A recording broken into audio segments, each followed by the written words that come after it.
Seriously, y'all, I'm telling you, these things just follow me home. Let's get this back to the house.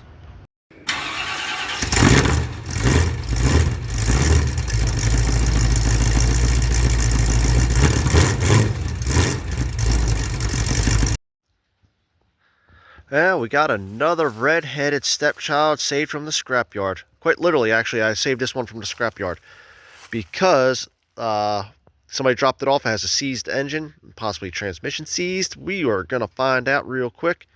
Well, not real quick. I got a couple other projects in the garage shop. This one's gonna be sitting on this trailer, I think, for a little while because the back wheels don't move, and I don't feel like yanking it across the yard. So, without further ado, let's check back in hopefully maybe a week or two. Possibly a couple months. We'll see. Yeah, before we get too far, let's get the spark plug out. Or broke it free. Let's see. Yeah, got a lot of rust on there. And we'll take a while to guess. We can't see in there. What we're going to do is we're going to fill this up full ATF. And we're going to fill the crankcase full ATF. And we're going to let it sit for however long it takes me to get to work on this machine. So, yeah, that's pretty corroded. I'm willing to bet there's a bunch of rust in there. Hopefully we can save this engine because I don't think it's been off for too long. So, I'm going to get ATF into this thing and we'll see what we can do with it. Yep, that is water. Lots and lots of water. No water in the cylinder, so what we're going to do is I'm going to let this drain out as much as possible. And then I'm going to use what's left of this ATF oil here to fill this all the way up as high as I can. I'm going to try to get as much in there as possible. This engine's going to be leaning this forward on my trailer, so hopefully we can get as much as we can. And then I'm going to tip the mower this way so I can pour as much ATF into the spark plug hole as possible, and we're going to let this thing sit. And like I already said, we're going to let it sit as long as possible because it's going to take me a while because I got a couple other mowers laying around that need work first, and hopefully that'll free up the engine and it'll work. We'll see. Alright, it's been a couple days, well, a couple weeks actually, since we last see this mower. I got the obviously engine full of ATF fluid. It's actually freed up the motor. I haven't drained any fluid out yet, but let's spin around, power washed everything up. And we got everything pretty cleaned up. We still have the problem of this is spinning, but it's still locked up. It should be, I believe, this part right here. That is the frozen part. I'm thinking probably a broken chain. Maybe. I don't know. Well, we're going to start taking this apart because we got to get it apart to replace the boots anyways. It'll be a good time to go in here, pull the plug out down here, and see what we're really dealing with inside there. Let me see if I got a good shot down there. Well, and as you can see, this is still frozen up here. The disc is not moving at all. It won't move here. A small spin, which is telling me the differential on this side is fine, but I guess the drive box here, gearbox, however you want to call it, something's wrong inside here. It's frozen up. We'll take the plug off over here, roll it there a little bit. We got the plug, but we got to take this whole bottom end apart anyways because we got to replace these boots for this mower. Whatever will get moving again. So let's start by taking the wheels off, and we'll start going from there.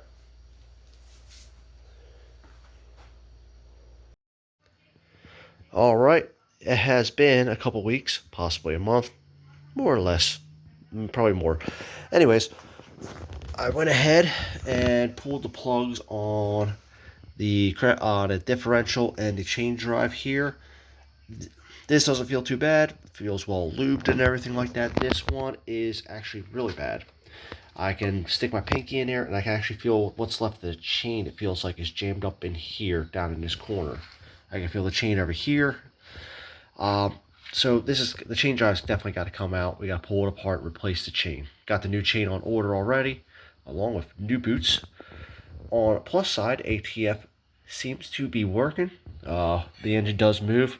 It'd be really handy to work the crank back and forth with this chain drive out of the way. So we're kind of on luck. So without further ado, we have to get this apart.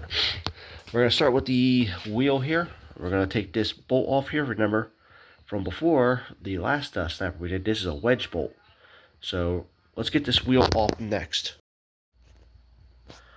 Wow, that turned into a little more of a project. I planned to just do a quick cut with the wheel off and hub off, but that's just not the way it went. This wedge was jammed in there solid. And it took me hammering with a 2-pound sledge and taking my air hammer with a chisel attachment, getting a little edge into there, get a little notch. So I was able to air hammer on one side while slamming this with my 2-pound sledge. And finally got it free. The nut is frankly destroyed. Here's a tech tip. If you have to beat on something like that, loosen up the nut as much as possible. That way you don't damage the threads or mushroom out the end of this bolt head. That way we can reuse it, because these are somewhat difficult to get. I think the only place to get them is online. That said, we're all set. We'll get a new nut on there. We'll get this hub off. Hopefully that comes off easily. We'll find out real quick. And then we'll work on getting all the bolts off around the side plate here. That way we can get access to the chain drive and get a replacement chain in there. So give me a moment. I'm going to get the tripod set up here. Alright, surprisingly the hub came off. Probably because I've been soaking in penetrating oil for the last 2 days to get that wedge out of there. Loosen up this clamp right here. And that came off surprisingly easy. And the grease is very old. There's a grease fitting. I'm not sure you see it right here. There's a bearing in there. There's no wiggle there, so we don't have to worry about that.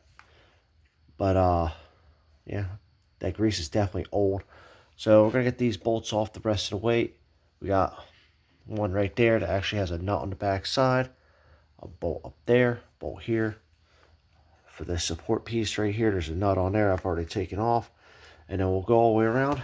And we're gonna undo this clamp right here and slide this right off. Alright, we got all the bolts off on here. We should be able to slide this right off. Just a quick note, there's usually shims, and there's this little shim plate right here that fits right in this axle. Do not lose these. This will create a lot of problems later on. Make sure you just put them back in the original order. So let me put this in the tripod here.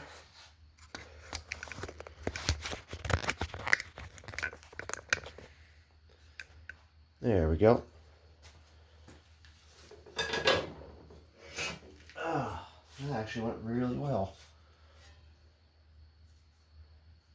I'll make sure to pull these off. I'm going to put this on a magnet.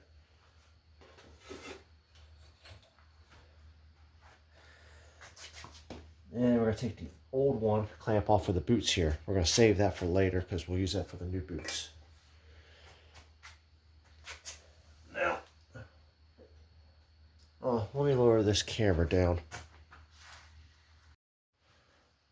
Alright, so we're going to undo the brake line here first. This is the brake and clutch lever here. I loosened up the bottom nut here. That way I can just tighten right up against this here. I won't lose my adjustment. This one has a circlip on the bottom here that we need to undo. And hopefully I can get to it easy enough where it's located at.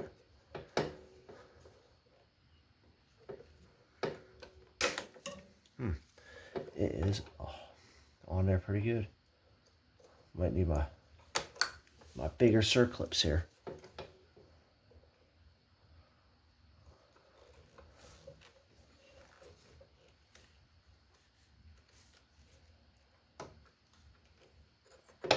There it goes. Jeez.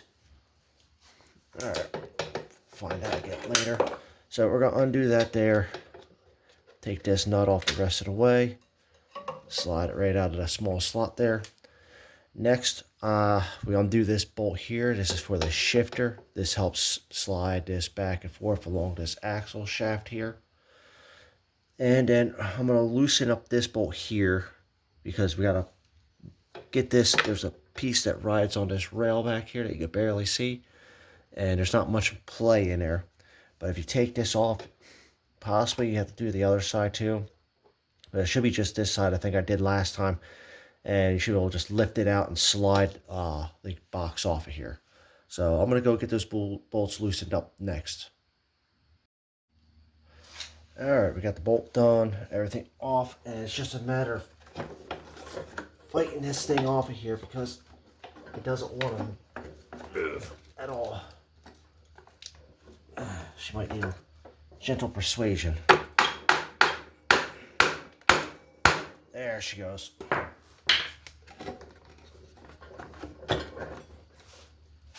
Some more gentle persuasion.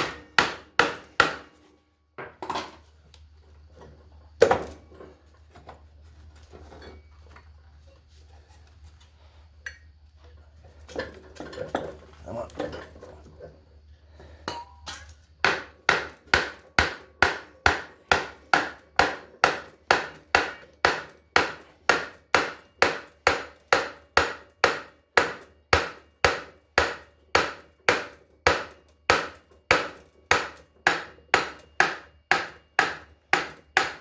Whew. Oh man. Yeah, you can see how dirty that is. That's why it's important to have these boots on here, because when they fail and they get dirt in there, this thing really requires a good amount of grease and being able to slide back and forth easily. And when you have this, this is what causes your shifting problems where the transmission will no longer shift for you. And as you can see, nothing's moving. So we're going to get this up on the workbench and start taking all these little bolts out of here. And hopefully we can make quick work of this. Alright, so got the cover part, took out the million bolts. And I use my little gasket breaker here for just getting in there prying up. And let's see what we got. Still a little bit of fighting up here. Well, surprisingly, oh, that is nasty. But surprisingly, the chain's not broken. I think what happened was, oh, this is so rusted and corroded in here. But I think what happened was, because now it moves. Right, there's a stop point.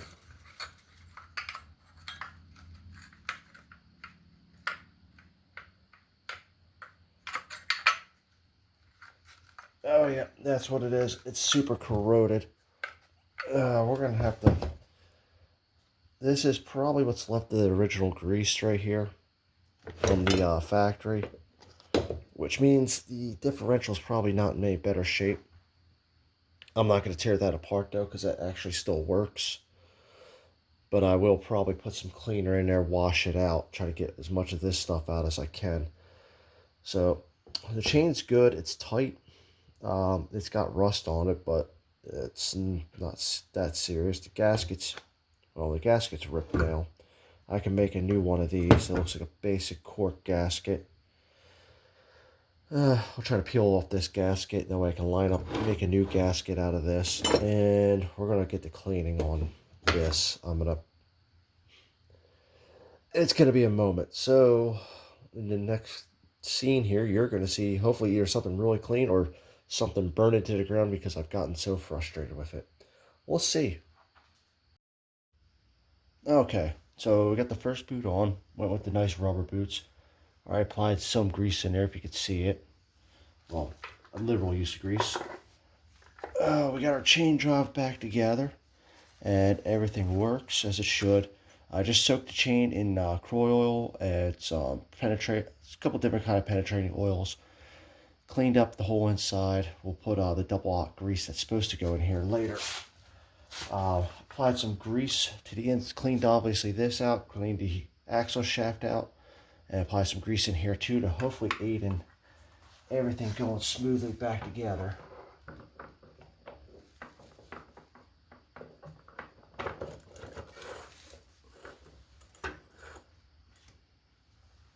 Put the camera upside down. There we go. Try that the right way this time.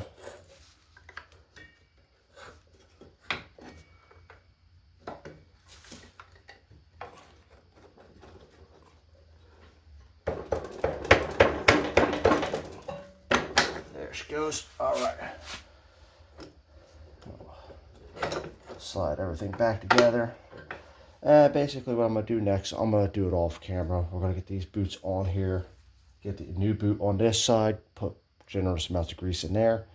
And we're going to get this thing back together. I don't think everybody wants to watch a step-by-step process.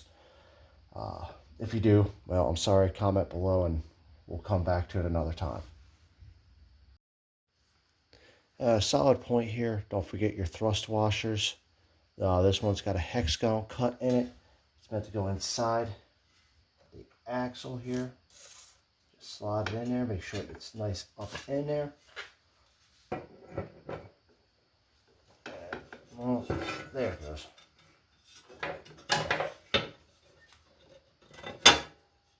And there it goes. And we'll tighten all the bolts. Tighten up the last boot.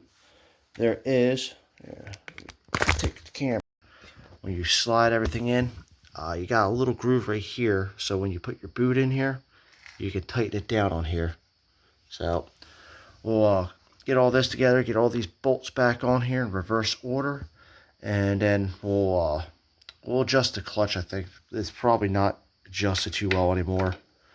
And we'll see how everything works. So we'll see y'all in a moment.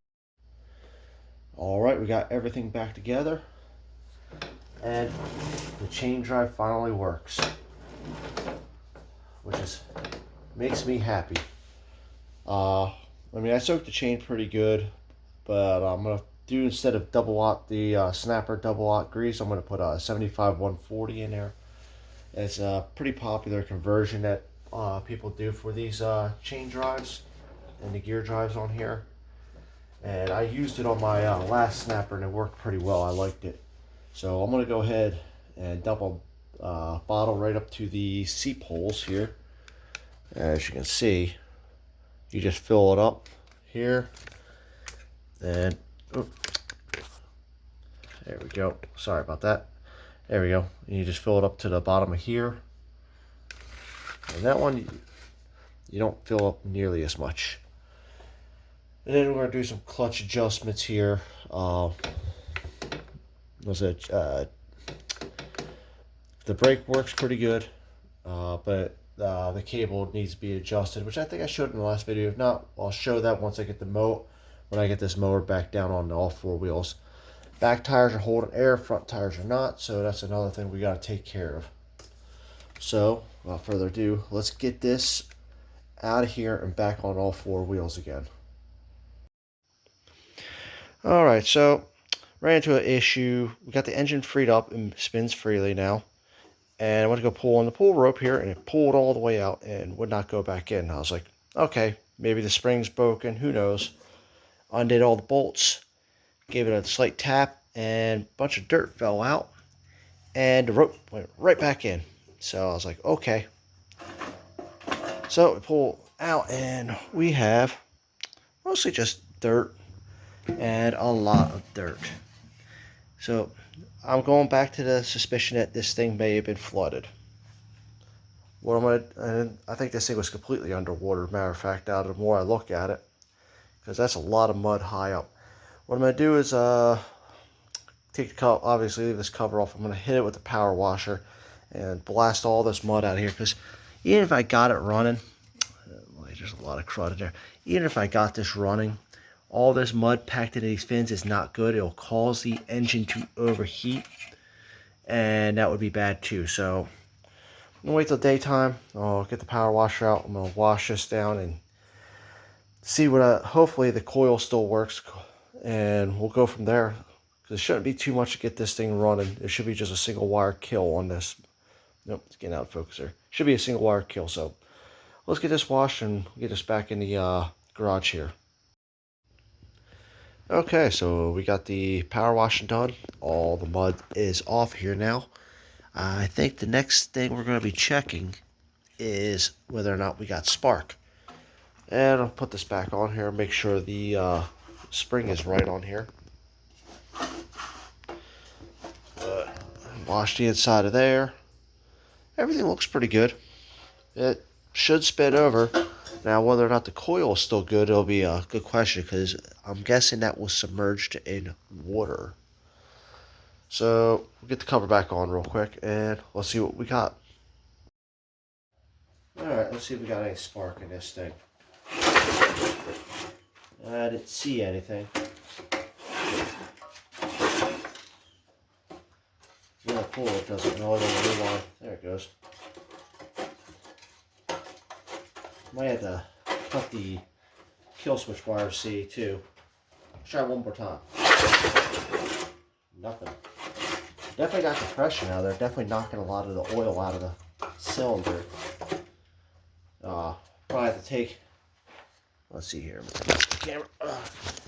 Might have to take this off and clean it up, because what's happening is pulling the rope out. Oh, now it goes back in. Probably the more I pull it, the more likely it'll start clearing all the mud that's up inside here out. Definitely not getting a spark. My next option is, this is the kill switch wire. Sorry, not a lot of light there, but this is the kill switch wire, the ground wire. If I cut that, that'll mean that the coils, well, the magneto's not grounding anything, so it should release the spark. Well, it should let it spark. But if it doesn't, it means the coil might be bad, and we'll have to test the coil next. So, oh, there it goes. Now it's auto adjusted. This wire right here. So let's see what we got. All right, the magneto has been unplugged. So let's see what we got. Ooh, that was a bright spark. Awesome. All right. So that means something is killing the ground here. This is the ground wire for the key switch up there, and that was turned to the start position. So chances are that could be bad. I'll have to test that. Or something else is grounding out, because we got a few different connections here.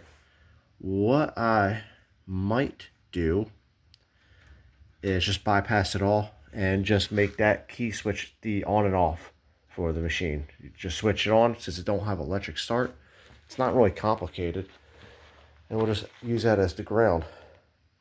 Really can't get much more simpler than that. So I think that's what we're gonna do. Then we'll focus on trying to get it running. We'll have to clean the gas tank out, probably clean the carburetor, and we'll go from there. This really isn't turned into that difficult of a job on this one. I'm sure I'm going to run into something major, without a doubt. Maybe I should just try starting the motor with a brake cleaner or something first. I like that idea. Let's give it a shot real quick. I gotta say, this does not instill confidence in me. I mean, everything is free, but that's mud, quite literal mud in there. And the throttle moves. But, yeah, it's full. I don't think I've had a carburetor full of mud before. So, I'm gonna have to put this in ultrasonic cleaner and see how it does. That's all I can really do. If not, I'll have to get another carburetor. Luckily, these aren't that expensive. Let's see the inside. Yeah. Let me see if that intake is one piece. Good. I can unbolt the intake and clean that off. Yeah, it looks like I'm going to have to clean that out too.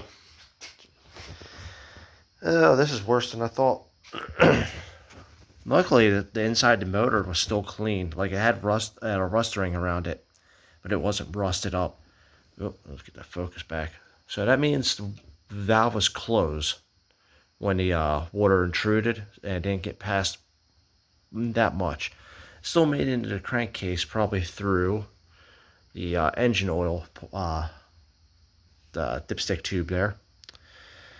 And yeah, this thing had to be completely underwater though, because there's mud all up inside here. Because the more I pull this, I thought I power washed it out, but the more I keep pulling this rope, mud just keeps falling out on top of this cover here. And when I finally did get it fired up, it knocked out a lot of dirt out of the exhaust.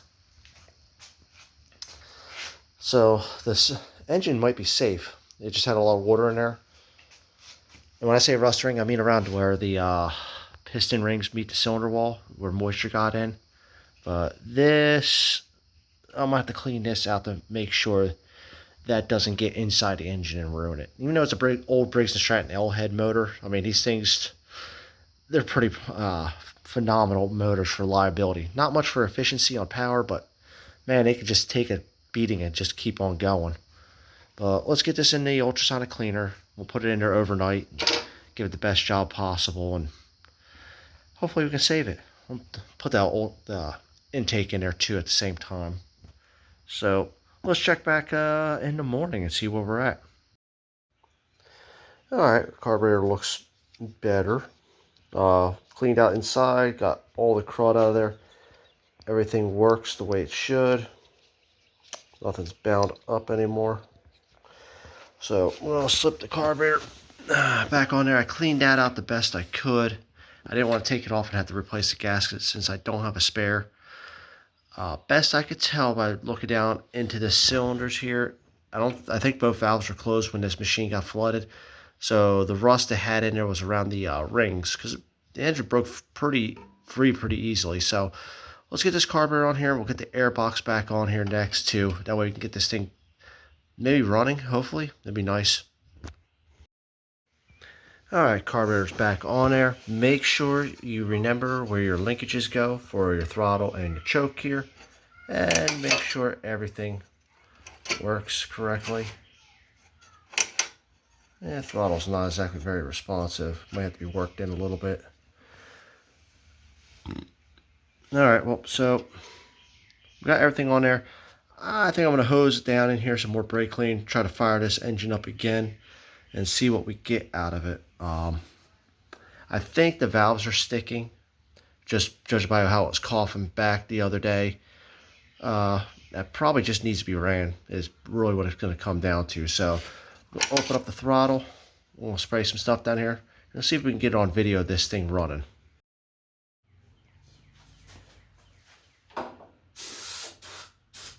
Yep, there goes nothing.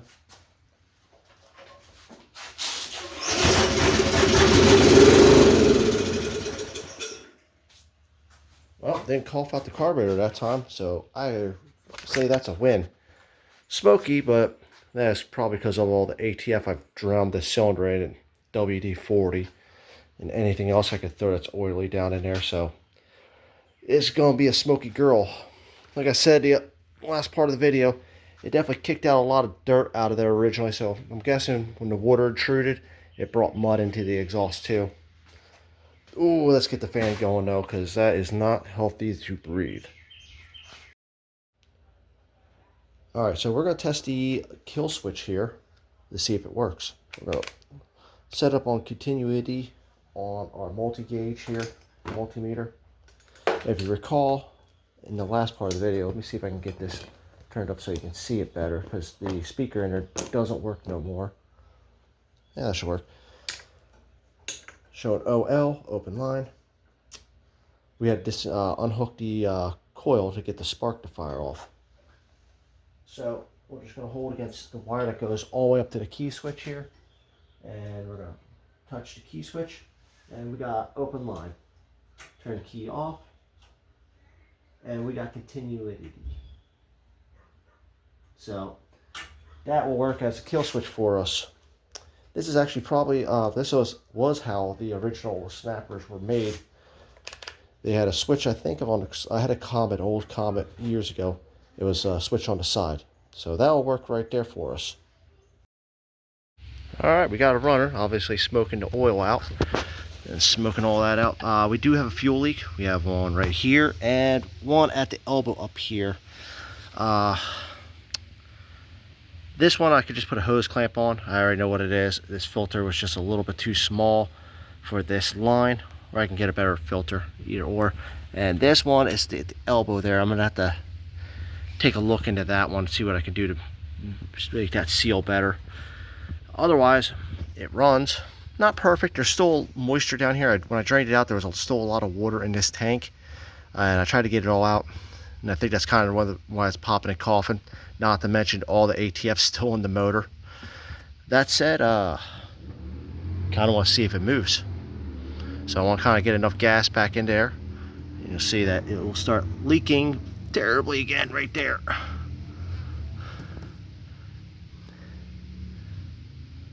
Yeah, look at all that gas coming out of there, flowing right on out. Let's see if I can fire it up and move it. That'd be a win for me. Might not post that on there just because. We'll see in a second.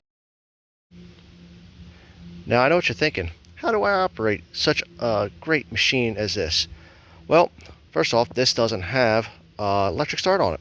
Some do, some don't. This one doesn't. What you need to do though is, first, set your parking brake. Second, verify the machine is in neutral, because if you leave it in gear, it will take off on you when it starts up. Verify that the gas is on. Next, now that we verified all the good stuff, we turn the key on. If you had a starter, you just sit on it, turn the key, and crank it on. And lastly, we set the throttle and choke. Now, the nice thing about these mowers, they don't have a lot of compression, so they're easy to pull start.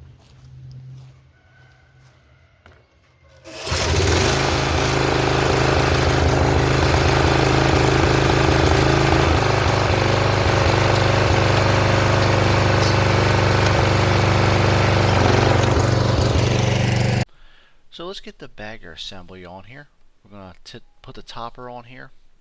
This is the part that will hold the bagger part, and the chute assembly that will shoot the grass into the bag. We'll get the bagger assembly on the rack here, slide it forward, and it has a little lock that holds it in place. There it goes. Needs a little persuasion. And we're going to get the adapter piece for the deck here. It has a little notch it slides into. Nice lock set up there, keep it from falling out. And then finally, just the tube extension here that fits between the two. You fit up into the top piece there.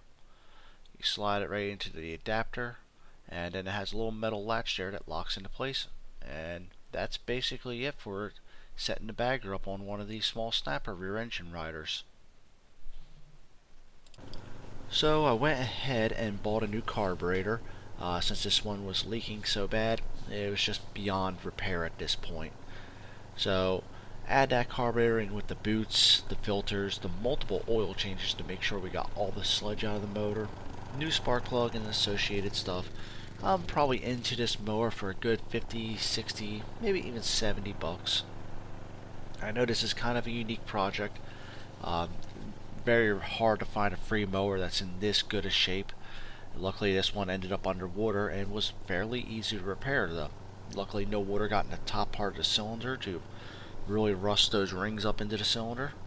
And I was able to just clean all the sludge out. It doesn't smoke, it runs great, and I love my snapper. This is I think my 8th or 9th snapper I've got running again and cutting.